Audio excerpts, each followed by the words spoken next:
anatómicos, ¿no? Por eso hay que limitar el haz de radiaciones con los colimadores para disminuir la presencia de radiación secundaria o dispersa.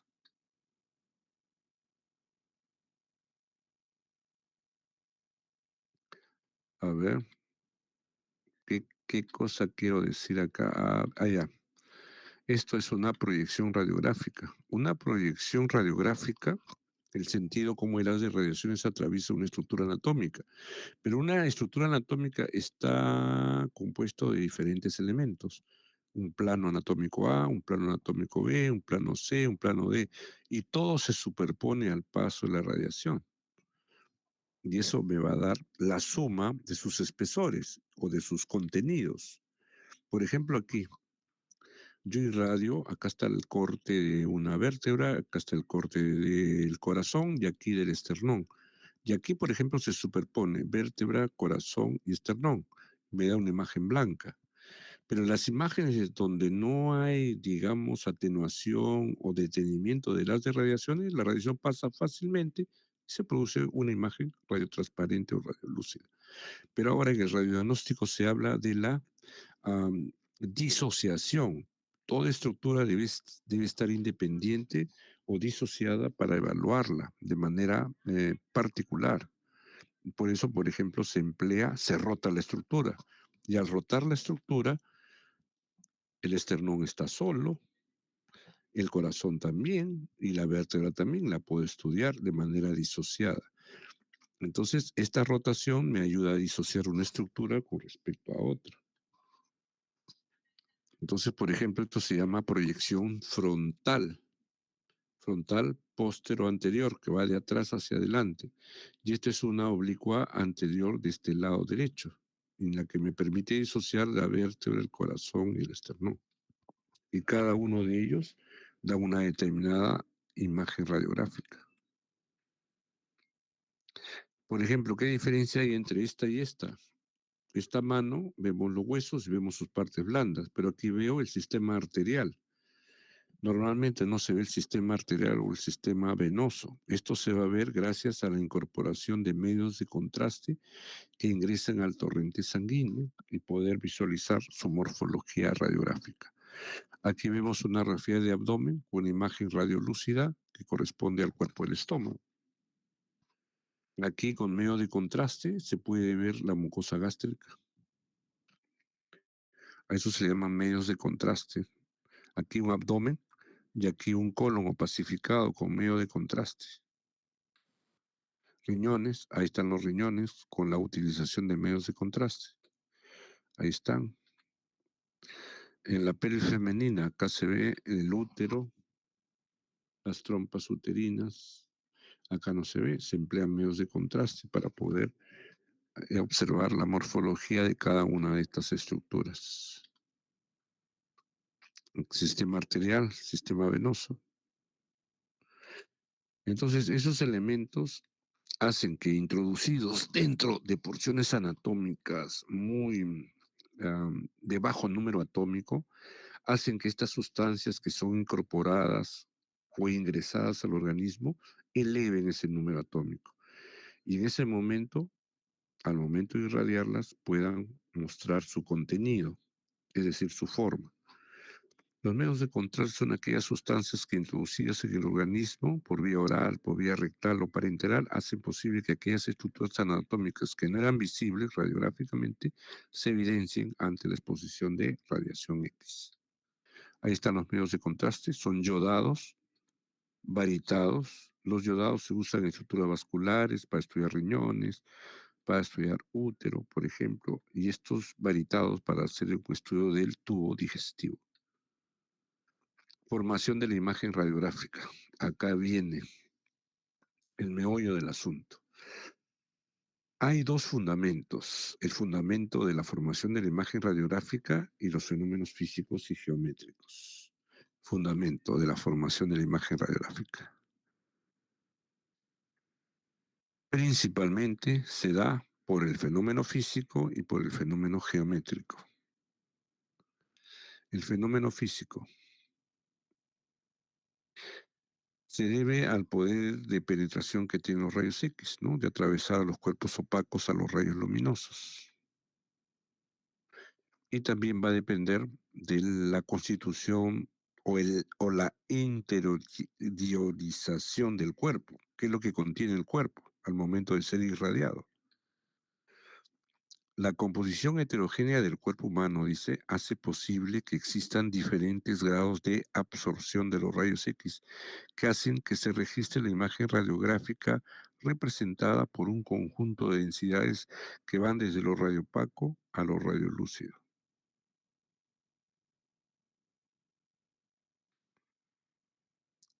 Entonces tenemos, en relación a este mecanismo de atenuación o absorción, a dos factores, el factor instrumental y el factor corporal. El factor instrumental o intrínseco. Por ejemplo, si tomamos una radiografía normal con 70 kb en los pulmones, la imagen me sale muy bien. Pero ¿qué pasa si yo en vez de 70 le aumento 10 kilovoltios más? La imagen en los pulmones me sale más negra, más densa y no me permite ver el contenido pulmonar. Entonces a esto se le llama imagen. ¿Cómo se le llama? ¿Qué tipo de imagen es? Cuando está muy ennegrecida, hay densidad mayor, pero se le llama imagen sobreexpuesta, ¿no? Vean, el factor instrumental, es decir, el factor cuando se da de más, puede suceder esto, ¿no? Rayos X normal de la región cervical y esta es la región con una imagen subexpuesta. Es decir, aquí el problema de la imagen es porque yo coloqué mal los factores. Comparando ambas imágenes, podemos decir que la imagen número uno es una imagen subexpuesta. Y esto lo vimos, ¿no? Que es importante a veces utilizar radiaciones blandas para hacer estudio de tumores. La primera es una radiografía de cabello normal, la segunda hay una disminución de la densidad, se llama osteoporosis, y este es por el lado contrario, es una enfermedad de Paget, donde el hueso es más radiopaco. Entonces, en la osteoporosis hay que disminuir el factor de penetración, unos 3 kilovoltios menos. Y las enfermedades de Paget o Paget hay que aumentar los factores en 3 kilovoltios para darle mayor penetración. Bien, factor extrínseco corporal o anatómico. Está dado por la constitución de la persona. Acá influye el esqueleto, las cavidades neumáticas y las partes blandas. En el esqueleto el número atómico del calcio es 20 y del fósforo es 15. Las cavidades neumáticas, el hidrógeno 1, carbono 6, nitrógeno 7 y oxígeno 8. Ahí están los senos frontales, los senos maxilares. A ver, vamos a ver nuevamente acá. Seno frontal, senos maxilares, seno frontal. Partes blandas, sombra hepática, arriba, sombra renal,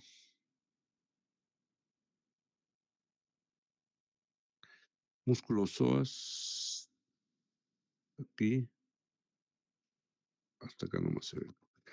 Las partes blandas, dice, tienen aproximadamente la misma densidad que el agua, sombra hepática, sombra renal, etcétera. A ver, esto es importante de saber. El espesor, dice, a mayor espesor de la región habrá mayor atenuación de los rayos X, claro. Por ejemplo, este es más grueso que los demás. Por tanto, si la radiación es igual para todos, aquí va a haber mayor absorción o atenuación. Y esto se va a traducir por una radiación menos penetrante. La densidad. A mayor densidad de la región, mayor será la absorción. Acá lo que he tratado de expresar es que a igual volumen, todos tienen igual volumen, pero el contenido es diferente. Por ejemplo, este tiene mayor densidad, ¿no? Entonces, el comportamiento de los rayos X no solamente tienen que ver con el espesor, sino tienen que ver con el contenido de la estructura. A eso se le llama densidad, densidad, densidad ya no radiográfica, porque la densidad radiográfica es el mayor o menor grado de ennegrecimiento de la imagen, mientras que la densidad ósea, ¿no? O la densidad corporal tiene que ver con el contenido de la estructura. Puede haber iguales espesores, pero pueden haber diferentes contenidos. Fenómeno geométrico. La imagen radiográfica registrada sigue las mismas leyes de la óptica geométrica. Se requiere a las imágenes obtenidas mediante una fuente luminosa. Ya, esta parte, aquí voy a terminar, es la más importante que quiero transmitir para la creación de nuevos métodos o proyecciones radiográficas. No oculto esto porque es vital tenerlo en cuenta. Las leyes de la óptica geométrica mencionan que la imagen obtenida interponiendo un cuerpo entre una fuente luminosa y una pantalla es tanto más nítida y menos magnificada y deformada cuando la fuente luminosa es más pequeña, el objeto está más lejos de la fuente luminosa y el objeto está más próximo de la pantalla. En la formación de la imagen está influenciada por los siguientes factores. El tamaño de la mancha focal. A ver, en el polo negativo, en el cátodo, hay unos alambres enrollados de tungsteno. Se llama filamento catódico y a eso se les llama foco fino y foco grueso. Cuando se emplea el foco fino, ¿no? Me va a dar una imagen más nítida de los contornos óseos, por ejemplo. Pero su grado de calefacción es menor que la del foco grueso. El foco grueso emplea digamos, mayor grosor de su alambre para soportar mayor incandescencia, ¿no? Tiene que ver eso. Cuanto menor es el ángulo del blanco, los rayos X emergentes mejorarán la definición radiográfica. La mancha focal debe ser lo menor posible para así reducir la formación de la penumbra. Influencia de la distancia tubo-película y película-objeto. Vean los contornos de la sombra, ¿no? Aquí, cerca, la mano está cerca al receptor. Los contornos se ven bien. Pero cuando se aleja la mano, vean la borrosidad, se agranda y los contornos se ven borrosos. Ahora, si la estructura no está paralela, la imagen se va a distorsionar.